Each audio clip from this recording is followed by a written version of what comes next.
అర్థమైంది. అది కదిలేలాగా ఉంటుందో కదిలిస్తుంది, అది కదలదు. అర్థమైందా? అట్లా ఈ మూడు మనకేంటంటే, మనకు ప్రాబ్లం ఏంటంటే ఈ మూడుతోటి ఆ నాలుగో దాంతో పెద్ద ప్రాబ్లం లేదు మనకి, ఆత్మతోటి. కరెక్టా? ప్రాబ్లం అంతా ఈ మూడుతోటే మనకి. కరెక్ట్గా అమ్మా? ఓహో, మనం ఏమనుకున్నాం అంటే, మనం ఈ మూటిలో ఏం గెలవాలంటే దాన్ని తెలుసుకుంటే గెలవచ్చామో అనుకుంటున్నాం. అందుకని మనం ఈ మూడులో నుంచే మనం సరదా మాట్లాడుతున్నాం. ఎందుకంటే మన ప్రజెంట్లో ఈ మూడేగా మనం డిస్టర్బెన్స్ చేస్తున్నాయి. కరెక్టా? ఆత్మే మనం డిస్టర్బెన్స్ చేయట్లేదు మిమ్మల్ని. మూడే మీ బిజినెస్ లాభం వస్తుంది, లాస్ వస్తుంది. కరెక్ట్గా? లాభాలు వస్తాయి, ఒకరోజు పొగుడుతారు, తిడతారు. కరెక్ట్గా? దాని గురించి ప్రాబ్లం. అది సంసారం. ఒకరోజు మీ ఆయన గారు పొగుడుతాడు. నీ పేరేం బంగారు తల్లి? రమణ గారు, మీరు చాలా మా దొరకడం అదృష్టం అంటారు మీ ఆయన గారు. ఒకరోజు అంటారు నిజంగా. ఏదో ఒకరోజు కాకుండా కోపడతాడు, బుద్ధిలో నేను చేసుకున్నాను అంటాడు మనసు లోపల. కరెక్టా?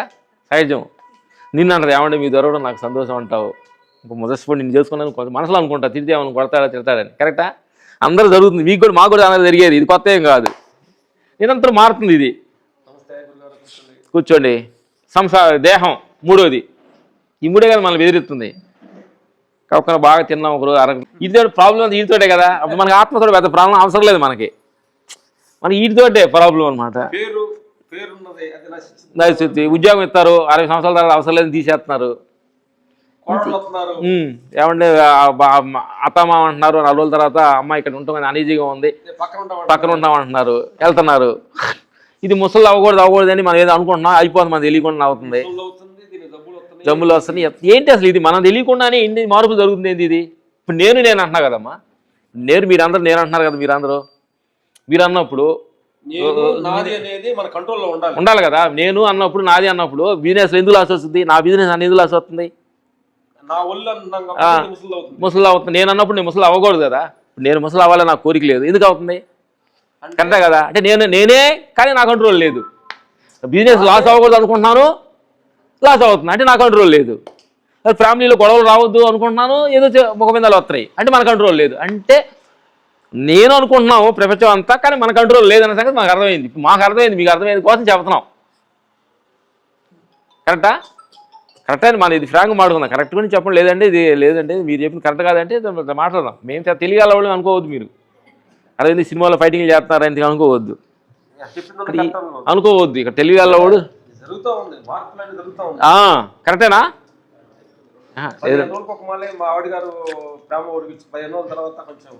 తప్పడుద్ది, సహజం.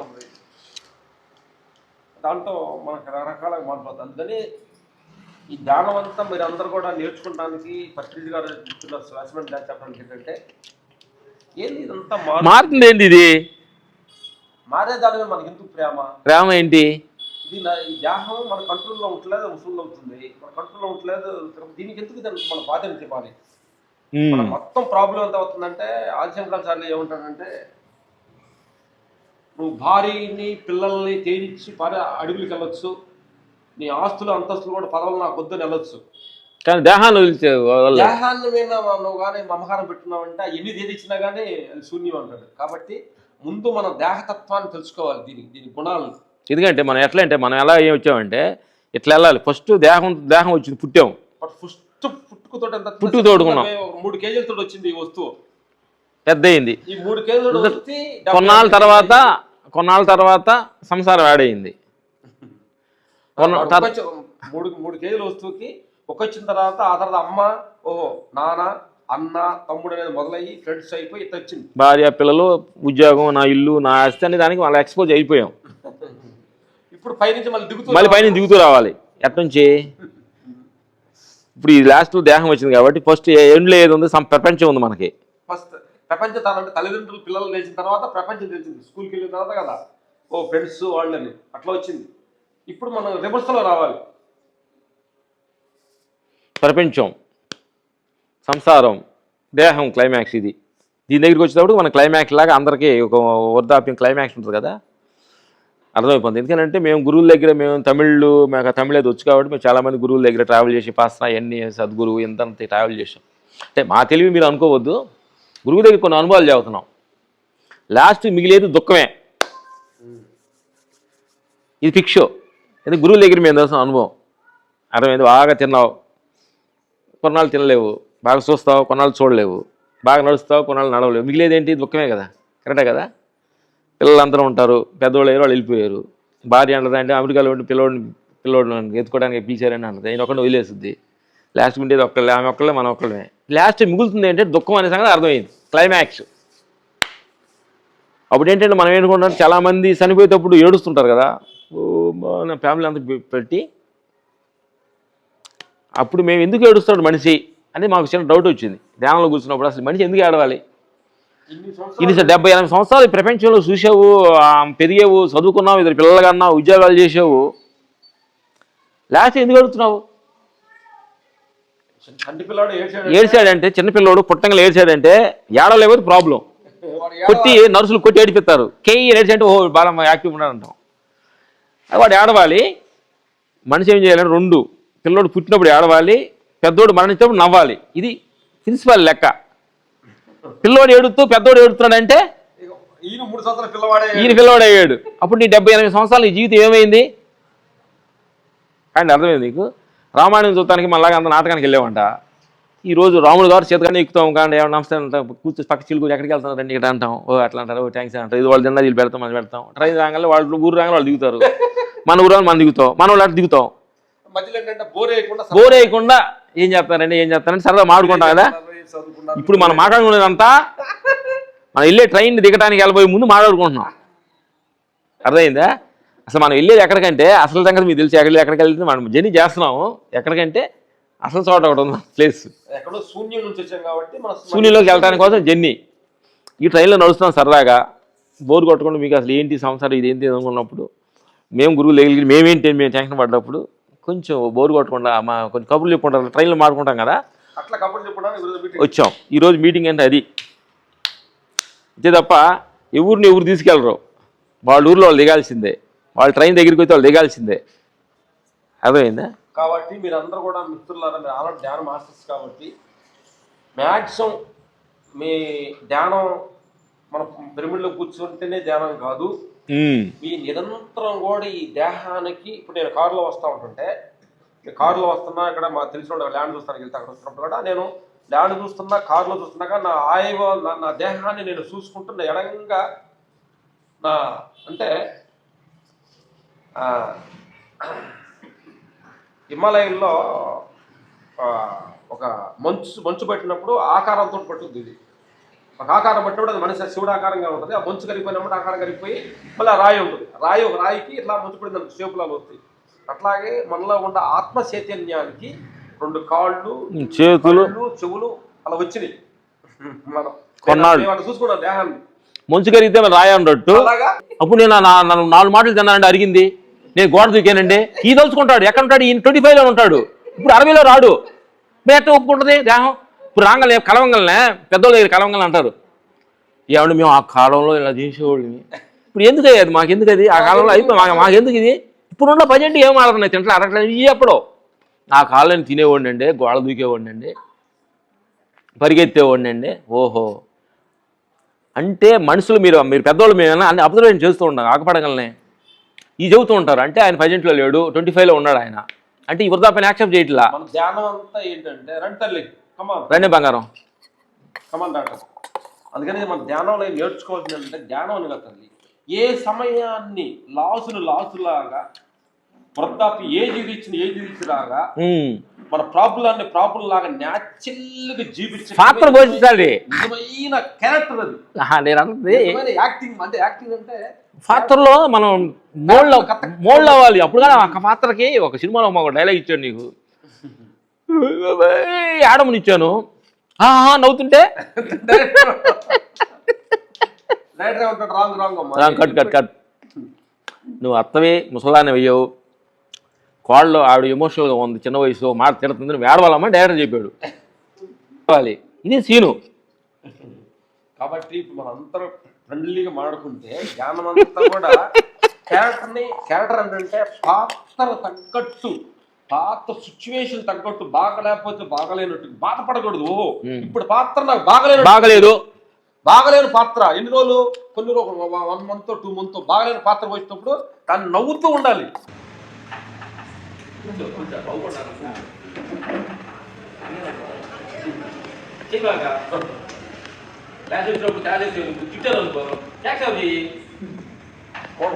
చెప్పడానికి నువ్వు నాన్ వెజ్ చెప్పడానికి ప్రపంచంలో వెళ్ళినప్పుడు వాడు తింటే యాక్సెప్ట్ చెయ్యి.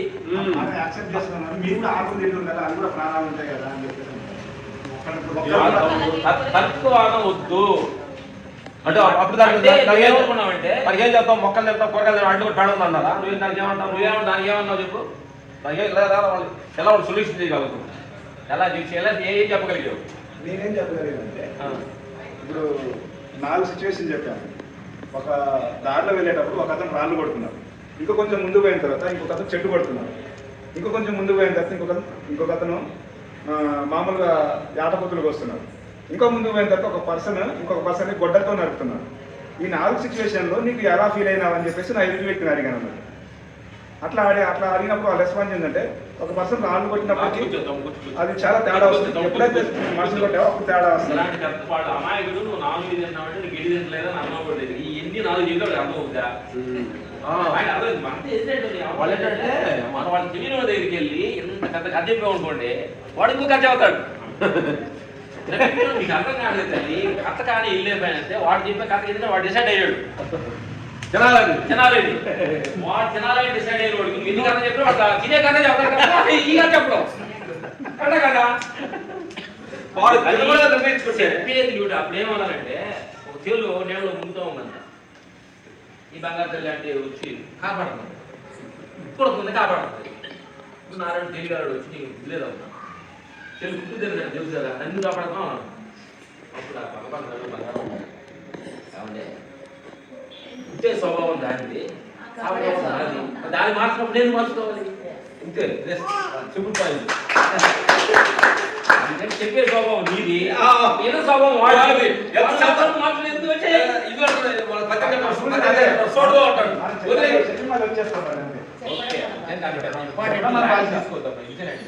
ఒక రోజు నువ్వు తిన్నవాడు కదా, ఒక రోజు అది మాట్లాడు కట్టు. అందుకని అష్టోత్తర గీతంలో ఈ ప్రపంచంలో నేను చూసుకున్నది అందరూ ఒకే రకంగా ఉండకూడదు. అందరూ ఒకే దేవుడు నచ్చకూడదు. అందరు పత్రిజీకి నచ్చకూడదు. ఈశా ఫౌండేషన్ సద్గురు నచ్చాడు, ఒక పత్రిజీ నచ్చాడు, లక్ష్మి గురి నచ్చాడు, మంత్ర రాజు గారు నచ్చాడు. అట్లా నచ్చాలి. అందరూ ఒకే రకంగా నచ్చకూడదు, అందరూ ఒకే రకంగా ఉండకూడదు. భగవంతుడు సృష్టించింది. మరి మనలో ఏముంది తప్పుడు ఏడా? వాడుగానే ఉంటాడు, మనగానే ఉంటాడు. మన అన్న తీసుకుని ముందు మనకు అష్టోత్తర గీతంలో ఒక వాక్యం చెప్తాడు గురువు. పరమేశ్వరుడు సాక్షి దిగి వచ్చినాక నా మనిషిని మార్చలేడు. అతను మార్చాలనుకుంటే తప్పలేదు. అట్లా మీ కథలు చెబుతాం. రామాయణంలో కృష్ణుడు కదా మైన్ పాత్ర భగవంతుడు కదా, పాండవులకి కౌరవులకి ఈయన మధ్యలో వదిగా ఉన్నాడు. వీళ్ళు వెళ్ళి 5 ఊర్లు ఇమ్మని అడిగాడు. మా మాట పెద్ద తెలియదు, మాకు తెలిసిన అవసరం మీకు అర్థం ఏముంటుంది. ఒక్క చెవు ఇచ్చే ప్లేస్ కూడా మీకు ఇవ్వను అని అన్నాడు. అంటే కృష్ణబాబు దగ్గర పెద్ద మనిషి వచ్చాడండి. ఆమె ఎందుకు ఈ పాండవుల దగ్గర చెబుతున్నావు, కౌరులు ఉన్నారు వాళ్ళ దగ్గర కొంచెం హైషన్ ఇవ్వు, యుద్ధం వద్దని చెప్పు అని చెప్పి వెళ్ళారు. కృష్ణబాబాను దగ్గరికి వెళ్ళారు. వెళ్ళి అడిగాదంటే పాలు ఏంటంటే ఎందుకు పాలేస్తున్నాడు? గట్టులో పుట్టినప్పుడు భగవంతుడు తెలియకుండా అది రక్తమాంసంతో ఉండాలి, దాంట్లో పాలు కూడా పుట్టిస్తున్నాడు. అంటే ఏంటి? భగవంతుల్లో అంటే భగవంతుల్లో ఎంత భక్తనం ఉందా అంటే పిల్లకి ఆ సమయం రాగానే రక్తం పాలుగా మారుతున్నాయే. అంటే ఇంత చేసినోడు ఇంత సృష్టి ధర్మం ఉందని చెప్పి ఆలోచిస్తున్నాడు. ఆత్మతో వెళ్ళిపోయాడు. అట్లా పాయింట్ కనెక్ట్ చేస్తారు. ఒంటూరు వచ్చేది కాదు, విజయనాలు మనం అర్థం చేసుకునే విషయం మీద తీపేయాలండి. సమయం లేదు, సమయం లేదు. అంటే సృష్టిలో అంత శక్తి ఉన్నది మనమే తెలుసుకోకుండా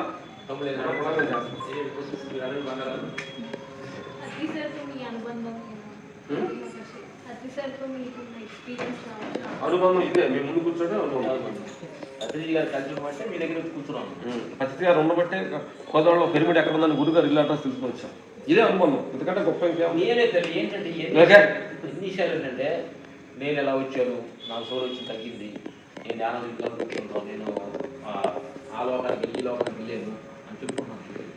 ఇవన్నీ ఏంటంటే ఈ నేను ఎక్స్పీరియన్స్ నాకు ఎక్కువ వస్తున్నాయి, అనుభవాలు ఎక్కువ వస్తున్నాయి. ఇవన్నీ కూడా ఏంటంటే అంటే మీకేం తెలియదు నాకే వస్తుందనే భావనతో చెప్పేయండి. అది అర్థమైంది. నేను ఆ లోకాలు నా గతను చూసుకున్నాను అంటాను. చాలా మంది చెబుతుంటారు మన గ్రూప్లో గత నన్ను చూసుకున్నాను అంటే మీరందరూ చూసుకోలేదు. గత జ్ఞానం వచ్చినాను గత కదా. గత జనంలో నువ్వు పెద్ద రాణివి అనుకున్నావు, రాణివే నాకు నాణ్యాలు ఉన్నాయి. ఇప్పుడు నేను టీ కూడా దగ్గరికి వెళ్ళి ఎవరైనా గత జనంలో పెద్ద రాణివి నా నాణ్యాలు అన్నీ ఉంటాయి, టీ ఫ్రీగా ఎంత అడుగు అట్లా ఎందుకంటే ఆ కథ నీకేం అవసరం ఏంటంటే అది తెలియదు. అందుకు మిమ్మల్ని తెక్కడానికి తెలుసడానికి వచ్చేది మేము అంటుంది. ఇతర లోపల ఏంటి నాకు అవసరం ఏంటి రాణివే, ఇతర లోపల గతనలు రాణివే, నీ నాణ్యాలు ఉంటాయి, నగలు ఉంటాయి, మాణ్యాలు అన్ని మాణిక్యాలు ఉన్నాయి. ఇప్పుడు టీ కూడా ఎక్కువ టీ ఫ్రీగా ఉన్నాము, రాణి టీ ఫ్రీగా టీమును అంటే నాకు ఇష్టం ఉందా దాని గురించి ఎందుకు నాకు అంత అవసరం, అంత టెన్షన్ పడి రాణిగా ఉండాలని గతనాన్ని తెలుసుకోవాలి, అంత టైం వేస్ట్ నాకు ఎందుకు. అట్లే రామకృష్ణ పరమహంస దగ్గర అన్నాడు అంటారు, ఒక అతను ఏడు దాటి వెళ్తారు అంటే నేను నీళ్ళ మీద నడుస్తున్నానండి అని చెప్పాడు. రామకృష్ణ పరమహంస ఎవడండి 10 సంవత్సరాలు నేను తపస్సు చేసి నీళ్ళ మీద నడుస్తున్నాను పరమహంస ఎవడంటే అదే కూర్చోడా అరే పావులు ఇస్తే ఇదని పడవ తీసుకెళ్తాను 10 సంవత్సరాలు టైం వేస్ట్ చేసుకున్నాను అని మీకు అర్థమైందే. ఈ పడవలో పావులు ఇస్తే అవతలు తీసుకెళ్తాడు, దీనికి 10 సంవత్సరాలు తపస్సు చేసాడు, నేను ఎట్లా వాళ్ళు ఎంత టైం వేస్ట్ పోతుంది కదా. నీకు పెద్దోళ్ళే సామాన్యంగా ఉంటే హాస్టల్ ట్రావెల్ చేశారంట. ఏమి హాస్టల్ ట్రావెల్ చేసి ఏం నేను అన్నాను, నేను అడుగుతుంది హాస్టల్ ట్రావెల్ చేసి మేము చెప్తా ఇప్పుడు మేము క్యాబ్లు పెట్టుకున్నాము, అందరికీ గురువులు చేశాను, మేము చెప్పి మీరు నమ్ముతారు అన్నప్పుడు నేను హాస్టల్ ట్రావెల్ చేశాను. అసలు మీకు తెలియదు అంటే మీకేం తెలియదు మాకు తెలుసు అనే భావనే మాట చెప్పడం తప్ప ఏ ఉద్దేశం కాదు. ఏ ట్రావెల్ లేదు, ఏ ట్రావెల్ లేదు. ఈ ట్రావెల్ చేయడమే ఈ ట్రావెల్ తెలుసుకోవడం. భార్య దగ్గర భర్తగా వాళ్ళ దగ్గర పని చేస్తున్న దగ్గర యజమాని దగ్గర ఎలా నడుచుకోవాలి ఇది తెలుసుకోవాలి వదిలేసి హాస్టల్ ట్రావెల్ వదిలేసి దేహం పోతున్నప్పుడు కుటుంబంలాగా ఏం దేహం పోతారంటే పిల్లవాళ్ళగా దీని గురించి తెలుసుకోవాలి తప్ప ఎందుకు పాపం వేసేది మార్పు నేర్చుకుని తెలుసుకొని వదిలేసి హాస్టల్ ట్రావెల్ ఏం పని అడుగుతున్నారు ఏంటంటే తెలుసుకోవడం తప్పు కాదు. తెలుసుకొని మాకు అంత టైం లేదు హాస్టల్ ట్రావెల్ చేయాలి, మా గత జన్మలు చూసుకొని నెక్స్ట్ నేను పుట్టకూడదు అంటే చాలా మంది అంటారు నెక్స్ట్ జన్మ నా బుద్ధి అంటారు. నెక్స్ట్ పుట్టిన 4 సంవత్సరాల తర్వాత తెలిసింది నేను పుట్టానని నేను అంతా నెక్స్ట్ నాకు అవసరం లేదంటారు. నువ్వెవరు అవసరం లేదంటారు, ఇంట్లో సంబంధాలు దాని గురించి నాకు అవసరం లేదు. గత వద్దు ఎందుకంటే భగవంతుడికి నువ్వు వార్నింగ్ ఇస్తావా, ఆటిస్తావా, గత వద్దండి అంటే అప్పుడు ఏంటంటే ఇప్పుడున్న జనంలో ఎంజాయ్ చేయలేమని అనుకుంటే నెక్స్ట్ టైం వద్దండి ఈ గొడవలు వద్దన్నట్టు ఇప్పుడు హ్యాపీగా ఉన్నాం అనుకోండి. రాణి ఏమైంది కరెక్ట్ కదా కరెక్ట్ కదా. టైం అయింది లేట్కి వచ్చాము కాబట్టి మీరు లేట్కి వచ్చారు. ఇంకా మాట్లాడతాం. నాకు జరిగిన 2 సంఘటనలు ఇవాళనే వచ్చిన జనానికి అయితే నువ్వు చెప్తుంది ఇవ్వాలంటే సంఘటనలు అంటే టైం ఒక 5 నిమిషాలు సార్. ఏం సంఘటనలు అంటే నీకేం సంఘటన అడుగుతాం అంటే ఇప్పుడు నువ్వు ఒక్కరోజు వచ్చి నీకేం సంఘటనలు వచ్చి జ్ఞానం వచ్చిందని ఫీల్ అది ఏం లేదు సార్. కాబట్టి ఎవరు నవ్వద్దు. నవ్వు డౌట్ నీకే వచ్చింది కాబట్టి ఫస్ట్ నువ్వే నవ్వు అంటే నవ్వుతున్నావు పెళ్ళైన కొత్తలు సార్. నాకు ఎప్పుడైంది పెళ్ళి? 2018 సార్. అయితే 1 సంవత్సరం బాగా చికాకుంది నాకు. మంచిది. చికాకి యాక్సిడెంట్ కాకపోవటం చికాకి మొత్తం అయింది. అయిన తర్వాత ఇక్కడ పెద్దగట్టి గంగమ్మ తల్లి ఉంటుంది, ఆ తల్లి కాడికి పోయి దండం పెట్టిన, అమ్మ నన్ను కాపాడలేవా, అసలు ఎట్నో ఉంది, చికాకు ఉంది, అసలు ఎటు పోయినా ఎవరితోటైనా ఖచ్చితంగా అవుతున్నాయి, చికాకు అవుతుంది, చనిపోకుంటే పోయి దండం పెట్టి నా పనికి వచ్చి నా పని నేను చేసుకున్నాను.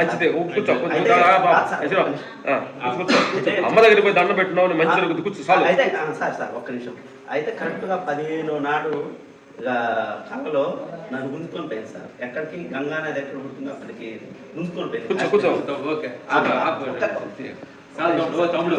కూర్చో కూర్చో తమ్ముడు ధర్మం కూర్చో టైం అయిపోయింది కూర్చో గంగా నేను పంపతీసి గోదావరి తీసుకెళ్ళాను మంచి థ్యాంక్ యూ బ్రహ్మతోడు చేసే